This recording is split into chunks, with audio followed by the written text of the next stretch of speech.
নদিয়ায় vote পরবর্তী হিংসা অব্যাহত। এক তৃণমূল কর্মীকে বাড়ি থেকে ডেকে নিয়ে গিয়ে খুনের অভিযোগ। ঘটনাটি ঘটেছে নদিয়ার চাপড়া থানা এলাকায়। স্থানীয় পুলিশ সূত্রে জানা গিয়েছে, মৃত যুবকের নাম মোসালেম শেখ, বয়স 48। তিনি চাপড়া থানা এলাকার হাটরা গ্রামের বাসিন্দা। তবে ঠিক কী কারণে খুন এখনো তা স্পষ্ট নয়। যদিও আজ নদিয়া চাপড়া থানার পুলিশ মর্গে নিয়ে আসা হয় মৃত তৃণমূল কর্মী মোসালেম শেখের মৃতদেহ। মৃত্যুর খবর পেয়ে রীতিমতো কান্নায় ভেঙে পড়েছে মৃত মোসালেম শেখের পরিবার। গোটা পরিবার জুড়ে নেমে এসেছে শোকের ছায়া। স্থানীয় তৃণমূল নেতা জেবেল আলী শেখ বলেন, মৃত মোসালেম শেখ তৃণমূলের সক্রিয় কর্মী ছিলেন। বুধবার আমাদের একটা বিজয় মিছিল ছিল, সেখানে খবর পাই মোসালেমকে গুলি করে খুন করা হয়েছে। কী কারণে খুন তা বলা মুশকিল। পুলিশ এলাকায় গিয়েছে, পরিবারের সঙ্গে এখনো আমাদের কথা হয়নি, তবে তাদের অভিযোগের ভিত্তিতে পুলিশ তদন্ত করবে।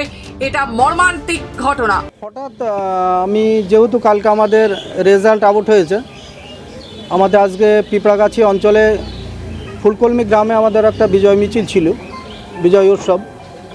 তো সেখানে ছিলাম, হঠাৎ খবর পেলাম যে একটা মার্ডার হয়েছে।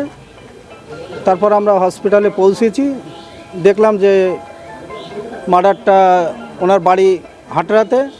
ওনার নাম মোসালেম শেখ এবং তৃণমূল কংগ্রেসের সমর্থন উনি করতেন, এটা আমরা জানি যে উনি আমাদের তৃণমূল কংগ্রেসের একজন সমর্থক। হ্যাঁ, তৃণমূল কংগ্রেসের একটা কর্মী। কোথায় হয়েছে ঘটনাটা হয়েছে